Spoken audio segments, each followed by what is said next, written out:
qui à mon avis, peut être récusé. C'est-à-dire, c'est supposé, comme dit Lacan, qu'il faudrait qu'il y ait une fonction, il appelle ça l'épater, celui qui épate, qui serait presque hors castration. Alors que c'est assez, à mon avis, dévastateur pour un homme.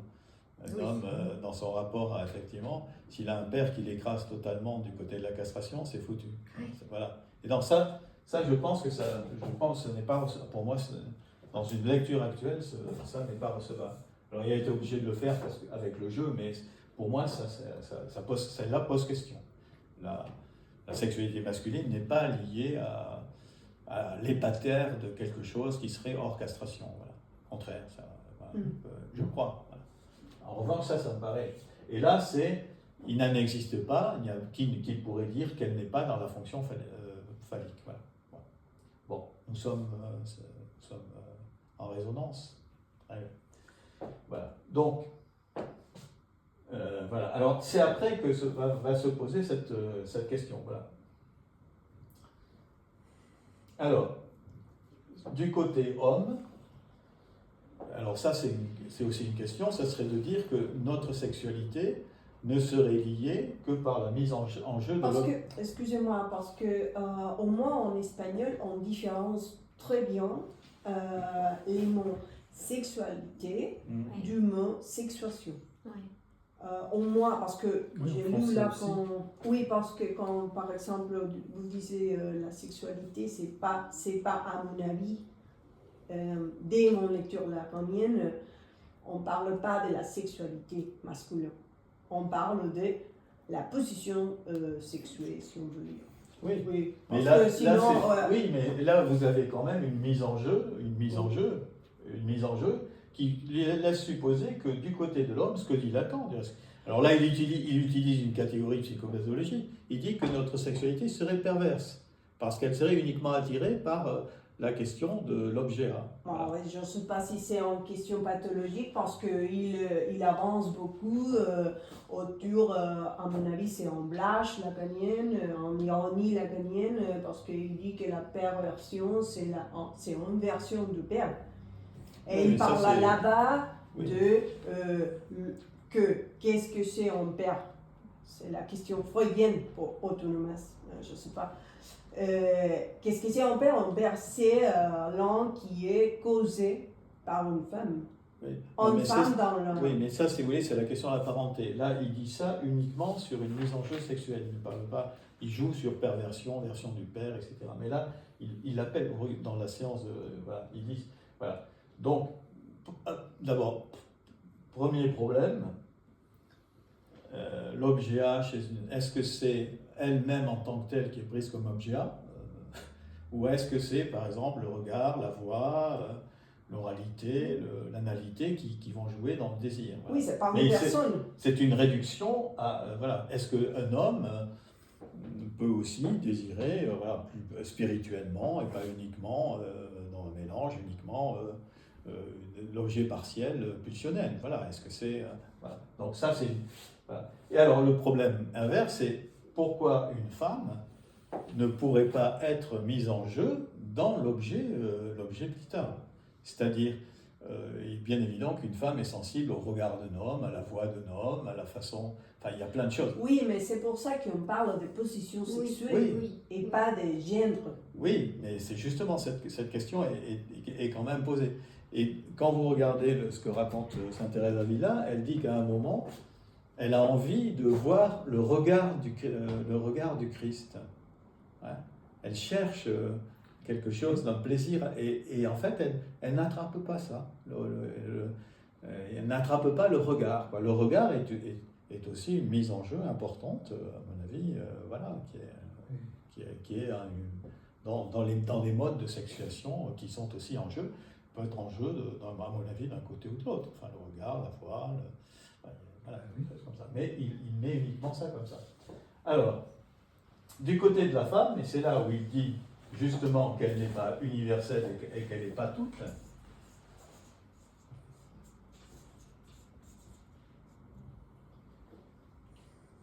c'est-à-dire que quand même le phallus la concerne, voilà, mais pas tout. c'est-à-dire qu'elle n'est pas prise totalement, voilà, qu'elle aurait donc une jouissance au-delà du phallus. Le gros problème, c'est de savoir si cet au-delà ne passe pas quand même, on pourrait dire, par le rythme du phallus. Est-ce qu'il y aurait un au-delà comme ça? Voilà. C'est-à-dire que pour moi, la rythmicité de la jouissance féminine n'est sûrement pas la même que la caducité masculine, mais il n'empêche qu'elle passe forcément elle passe aussi par cela. Donc oui. Pour une autre ouverture, pour moi, voilà. Mais ça ne veut pas dire que, voilà. Et c'est pour ça que Lacan dit il ne dit pas que c'est complémentaire, parce que évidemment il ne veut pas refaire du 1, mais il dit qu'elle est supplémentaire. Et donc là, il y a quelque chose que pour moi, c'est une question de rythmicité, je crois. Ça ne dit rien sur la... qui donne et qui fait effectivement qu'il y a cette disparité.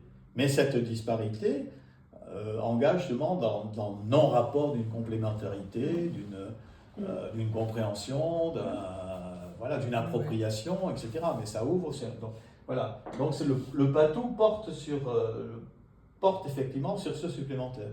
Vous savez que Tirésias, dans l'Antiquité... Il y a un terme c'est le dédoublement. Oui.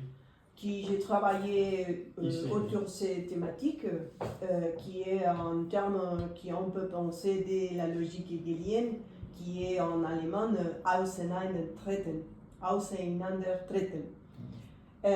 qui est le dédoublement hegelien, qui on peut traduire comme ensemble, pas ensemble, mais l'un avec l'autre. Pas ensemble, mais l'un avec l'autre. C'est-à-dire signifiant du grand entre barré et les phallus. Alors c'est là où arrive... Parce que c'est un dédoublement. Voilà, mais bon, d'accord. Donc le problème, c'est quand elle... Donc il dit ça de façon ironique, hein, il dit quand je vais dire ça, qu'il y a une jouissance au-delà du phallus, qu'est-ce que les féministes vont être contentes, voilà. Et il s'excuse aussi face aux matérialistes, parce que dans son auditoire, il avait des gens, côté Miller, etc., l'école normale, il dit, ben oui, pour les matérialistes, je regrette, Dieu n'a pas fait son exit dans la question de la jouissance. Voilà. Et oui. Donc il joue un peu sur les matérialistes et en même temps aussi de l'autre côté en disant, voilà, et alors les femmes n'ont rien compris. Oui, parce que du coup, il y a une autre question dans les formules de la sexuation qui est la Vierge. Non. La Virgen. La virginité. La Vierge. Oui, pardon. Ouais. La Vierge qui est entre les deux, l'universel et les particulières du côté féminin. Ouais. Et là, quand on travaille comme la Vierge, c'est entre les 0 et les 1 et l'an. C'est pour ça que Dieu n'a fait pas son sortie. Oui, alors le problème vient effectivement de... Oui, non, ce que je vous disais, c'est que Tirésias, dans l'Antiquité, se posait ce problème de la transformation entre hommes et femmes. Il disait, maintenant, du côté femme, je crois qu'il disait, c'est 7 fois... 9. 9 9 fois. 9 fois, très bien. Voilà, donc vous voyez que... C'est pas inintéressant de rester sur la question trans. Mais à mon avis, il y a une autre question, mais je vous laisse... Non, je vais terminer, mais après on va discuter, puis je m'arrêterai. J'ai étudié beaucoup ces questions-là et j'ai une hypothèse autour la mysticisme. Je voudrais vous faire une question. C'est ce que vous pensez que, au final, on peut dire que la jouissance féminine peut se penser comme comme un mysticisme. J'ai essayé de dire que tout ce côté avilissement, ravalement et tout ça, moi personnellement, m'écarte totalement d'une conception mystique. Parce que quand vous parlez de l'oxymoron, oui. J'écoutais plus en question... plus que de la jouissance féminine, peut-être un peu plus proche du symptôme. Ouais. Vous donnez des exemples aussi, vous donnez un exemple. Oui. Enfin, le problème est là, c'est-à-dire que, donc, elle n'est pas toute, alors, quand il dit la femme n'existe pas, donc ça a pu comme ça dire, alors comment ça se fait la femme? En fait, il veut dire qu'elle n'existe pas. C'est uniquement ça porte uniquement sur la jouissance. Elle n'est pas toute, elle n'est pas universelle. Voilà. Elle n'est pas universelle dans la fonction. C'est tout ce que ça veut dire. Mais il reste une question qui est la liaison à l'universel qui s'est fallu. C'est pour ça que j'ai écrit dans son livre que j'espère que je finis cette année, qui est pour moi la mystique. Il n'est pas la même chose que la féminité, si on veut, mais qu'on peut écrire comme ça. C'est la rupture de ces vecteurs. Parce que c'est les vecteurs qui connectent avec l'universel. Oui. Pour moi, la mystique, mais vous pensez qu'une femme, mais dans la mystique, mais pas dans la mystique. Ah oui, il n'y a pas de question phallique dans la mystique. Oui, je pense que c'est la rupture. Oui, mais pas, vous ne pouvez pas le mettre dans les formules de la sexuation. Oui, votre croix, pour le coup, votre croix, elle porte sur Sainte Thérèse d'Avila, vous lui fichez une petite croix. Ça. Voilà, très bien. Oui, non, le problème est ici. C'est mon hypothèse. Voilà, le problème est ici. C'est-à-dire pourquoi Lacan dit que ce SA barré renvoie à la question de mystique et la question de Dieu qui est effectivement qui ne peut pas totalement s'attraper, donc ça refait du A barré. Pourquoi faut-il que ça soit du côté de Dieu alors qu'on peut très bien considérer dans une position de spiritualité profane qu'il y a une perte, qu'il y a quelque chose justement qui est une phase particulière et qui n'a pas à être transcendé. Voilà. Mais dès la mystique, vous avez parlé de l'âme. Lacan va travailler beaucoup la question de l'âme pendant cette année-là, jusqu'à le séminaire du Saint-Homme, parce qu'on peut créer signifiant de A barré, mais pour nous, comme psychanalystes, c'est barré. Mais qu'est-ce qui nous dit la mystique chrétienne? Est-ce que pour la mystique chrétienne, l'autre est barré ou pas? Alors, moi, ce que je prétends, c'est que la flèche maintient une intentionnalité. Parce qu'il n'y a pas totalement ça. Il y a toujours une intentionnalité de Dieu dans la jouissance et la recherche de ça. Voilà. Alors qu'il y a sûrement à un moment de la sexualité une gratuité totale. Et là, on est plus côté bataille. C'est-à-dire qu'on est plus côté dans une dépense et une perte. Pas une inexistence. Mais une dépense et une perte, oui, parce que là, il y a quelque chose d'un abandon, des choses comme ça, mais qui n'a pas besoin d'une intentionnalité à aller rechercher du côté de Dieu et d'un barré côté Dieu. Ça barre, voilà. Et il y a un risque parce qu'il n'y a pas de garantie. Vous êtes abarré, vous n'avez pas de garantie de savoir comment. On n'a pas la garantie divine que tu avais auparavant. Non, voilà, il n'y a pas de garantie. Même si cette garantie est oxymorique, elle est tourmentée et tout ça, voilà. Mais il y a une mise en jeu, et souvent, du reste, on ne cite pas beaucoup Bataille. Bataille est quelqu'un qui a plutôt mis le sexuel du côté de la perte, du côté de la dépense. Voilà. Et effectivement, à un certain moment, dans le rapport homme-femme, il y a quelque chose de s'abandonner à une perte et une dépense. Parce qu'il y a une autre chose, qu'est-ce que Dieu s'abandonne aussi à l'âme.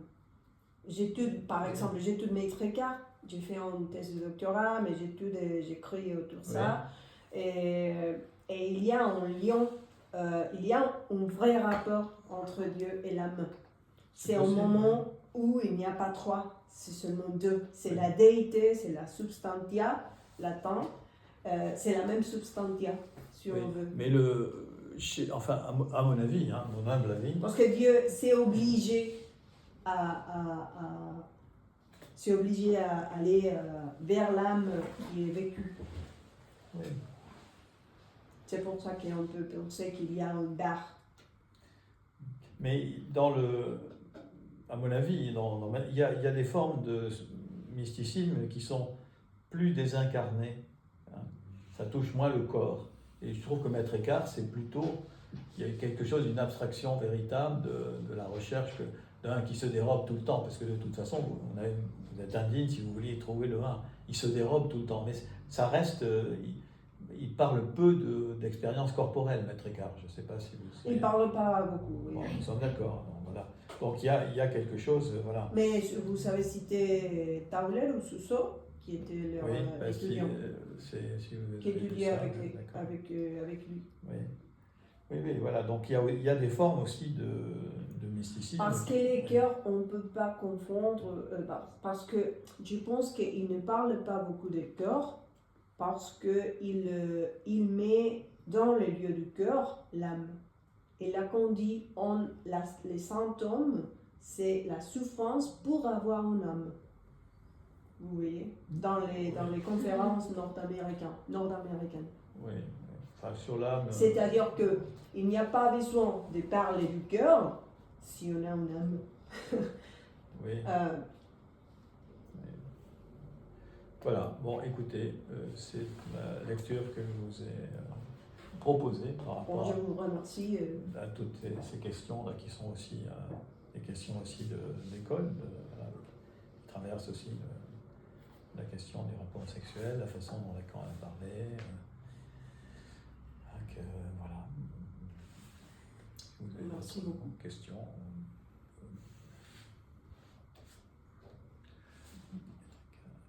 Je vais revenir, après je vais rappeler une citation que tu fais de Marie de la Trinité que je trouve truc de dingue là, dans la psychanalyse et le mysticisme. Mais je voulais commencer par un écho sur la conférence de Foucault, qu'est-ce qu'un auteur?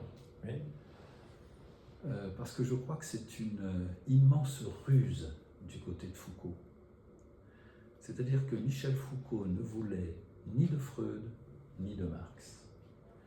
Et là, il vient dire, et en tout cas pas du marxisme, de Marx comme outil d'analyse très bien, Freud il l'a beaucoup lu, mais c'était pas sa tasse de thé, c'est le moins qu'on puisse dire. Et en fait, c'est une petite bombe son affaire. Ce que Lacan, qui était présent, n'a pas vu, puisqu'il intervient sur 3 points et lui fait compliment, mais c'était aussi, dès lors qu'il dit non à Freud, tout en les érigeant presque, hein, comme tu l'as rappelé en instaurateur de discursivité, c'était aussi un non à Lacan qu'il avait, quelque temps plus tôt, très maltraité lors de cette fameuse séance-là sur l'objet de la psychanalyse à propos des Ménines. Et très récemment, comme je l'indiquais à la librairie Nouvel Équipage, là, à propos entre Lacan et Foucault, Jacques-Alain Miller vient de rédiger une 4e de couve, qui est un tract. Je l'avais distribué en qui dit parfaitement le traquenard, hein, dans lequel Foucault, amené par Jacques-Alain Miller, a été pris avec cette séance où Lacan fait donner deux exposés à 2 de ses élèves qui prennent du temps. Et Lacan a un lapsus magnifique, puisqu'il dit « grâce au retard que nous avons pris ». C'est magnifique. Et qu'il a construit. Bon. J'ai parlé récemment avec le neveu de Foucault, Paul-Henri Fruchot, à qui j'ai indiqué la publication de ce recueil de textes. Et immédiatement, il m'a dit que Foucault avait sur l'estomac cette fameuse séance du séminaire de Lacan, où il a été en effet maltraité. Alors, si on considère que, ça c'est une remarque de Deleuze, les Grecs ont inventé la rivalité entre maîtres, et pourquoi pas entre maîtres spirituels, qu'est-ce que Jacques Lacan a craint à l'endroit de ce Michel Foucault, hein, pour serrer les choses à ce point. Bon. Donc voilà, entre eux deux, ça a été quelques parties comme ça difficiles à fleurer moucheté, mais voilà, cette conférence de Foucault dont on a fait grand cas à juste titre, c'est en fait aussi exprimé, alors dans un mi-dire, hein, du côté de Lacan, de son double refus, pas total bien entendu. Il avait même très jeune beaucoup lu Foucault, ça on le sait, par les archives, et pas seulement par les archives, et de Freud, et plus encore du consultoire analytique, et de Lacan, qu'il n'a pas lu. Hein. Bon, on ne pouvait pas tout faire non plus, pour ne pas pousser ses propres travaux, et suivre ou lire Lacan, qui reste un auteur difficile. Et alors sinon, la phrase là, puisque j'ai réouvert la ton page, livre, oui, je vais la lire pour le plaisir. donc c'est Marie de la Trinité, hein, page 105. Je suis gêné de penser que je ne suis qu'un rebut à m'offrir à Dieu, virgule. J'ai honte pour lui qu'il se soit incliné vers moi. C'est à mourir de rire. C'est très fort, c'est très fort. Comment elle renverse, ce qui est un rapport. Ça, c'est quand même un exemple de rapport. Hein. C'est magnifique. Ouais. Oui, c'est tout à fait ça.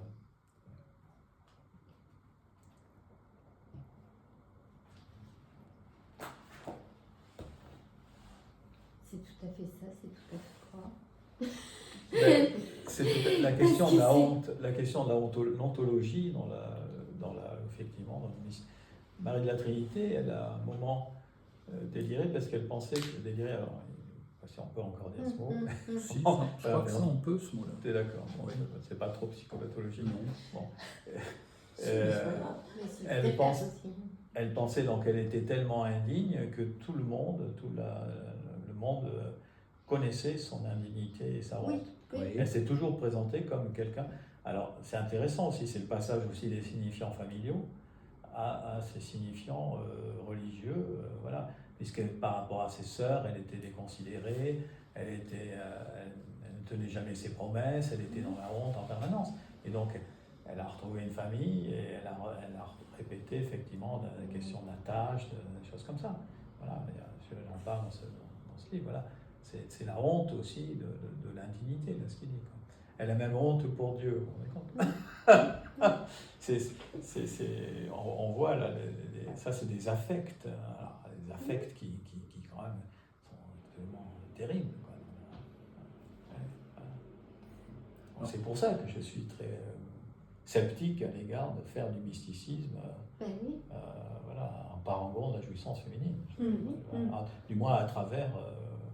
Non. Oui, à mon avis, c'est strictement logique, c'est-à-dire qu'il n'y a pas de lien avec... Non, mais il n'y a pas non plus de mise en jeu familiale. Non. C'est logique. Oui, mais c'est quand même le S. Abaré que met Lacan, il convoque quand même Sainte Thérèse d'Avila, sans en parler, et avec cet équivoque du S. Abaré qui ne laisse pas comme... effectivement. Oui, mais c'est important ce que vous avez souligné, respecte ni matérialisme ni spiritualisme. Dans ce qu'il dit. Dieu n'a pas fait son sortie. Oui, mais ça l'amuse aussi de dire ça. Enfin, il a toujours quand même, il y a chez Lacan, il y a toujours un... plus de jouir du... Non, parce qu'il y a un courant de psychanalyste. Je suis plus argentine que mexicaine. Je me suis formée en Argentine. Il y a un courant de psychanalystes à l'Argentine qui essaie de faire de Lacan un matérialiste. Oui, mais... C'est pour ça qu'il m'a semblé très intéressant ce que vous avez dit. Il n'est pas du tout matérialiste. Enfin, il y a sa conception de la langue et il a produit la non-matérialité. Si, il y a une matière même, l'effet du sujet se passe dans la matière de la langue et de l'objet. Là, il y a un matérialisme. Il y a des matérialismes. Il y a un matérialisme important. C'est un garde-fou par rapport à tout référentiel. Dans la langue, vous avez des effets particuliers. Là, il appelle ça un matérialisme. Matérialisme, oui, mais on ne peut pas réduire la théorie lacanienne au matérialisme. Non, mais on ne peut pas non plus évacuer. C'est important, ce que moi j'appelle, c'est pas moi, je reprenais le savoir textuel. Il y a des effets qui peuvent uniquement... Sinon, par rapport à la question de Foucault, parce qu'on peut toujours dire qu'il y a eu des enjeux de se transformer soi-même par rapport à la vérité. Mais vous avez des écoles spirituelles, il y a eu de multiples façons de le faire. Chez catholique, il y a la confession, il y a la cèse, c'est nos écoles, mais il faut bien que dans la psychanalyse, un effet passe par quelque chose. Oui. Voilà. Ça, vous ne pouvez, à mon avis, l'entendre, mais ça, c'est une question qui reste importante. Vous ne pouvez l'entendre que par rapport à des gens qui parlent de leur fin d'analyse et des effets de ce qui s'est passé. Et Lacan, quand même, attendait un savoir de ça. Et là, moi, je suis voilà, on n'entend rien de ça. On dira, voilà. Si, on va entendre quelqu'un qui va vous dire la fin de l'analyse, c'est retrouver la folie d'Artaud. Oui. Oui. Bon, alors là, vraiment, oui, voilà. Où il va vous dire il faut évacuer tout, on est dans l'objet A et on est uniquement dans l'image. Voilà. Bon. Mais on n'a pas de mise en jeu on pourrait entendre très bien. Il attendait que de la passe, il attendait qu'il y ait un effet doctrinal sur savoir s'il y a eu de l'analyse ou pas. Après, la question, c'est justement entre le mot preuve et épreuve. Il y a des risques à vouloir vérifier et prouver. Là, voilà, si quelqu'un vous dit la psychanalyse, c'est la chute de l'objet A, paf, vous allez effectivement vouloir vérifier ça. À mon avis, c'est plutôt une mise à l'épreuve de certaines choses et qui sont singulières dans chaque passe. Voilà, parce que mon analyse n'a sûrement pas été la même que celle de Guy, etc. Mais moi, voilà. Et c'est ça qui est intéressant. Et ça peut remanier éventuellement ce que vous attendez dans la fin d'une analyse. Quoi. Voilà, et c'est en quoi je tiens la passe pour une expérience spirituelle. Pourquoi ? Oui.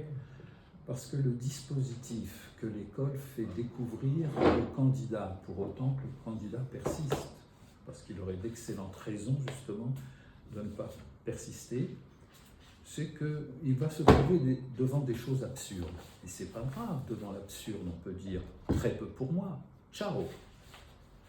Or, poursuivre, ça va être l'une des façons à nouveau de faire, non pas nécessairement, mais très possiblement, à nouveau une expérience de la folie.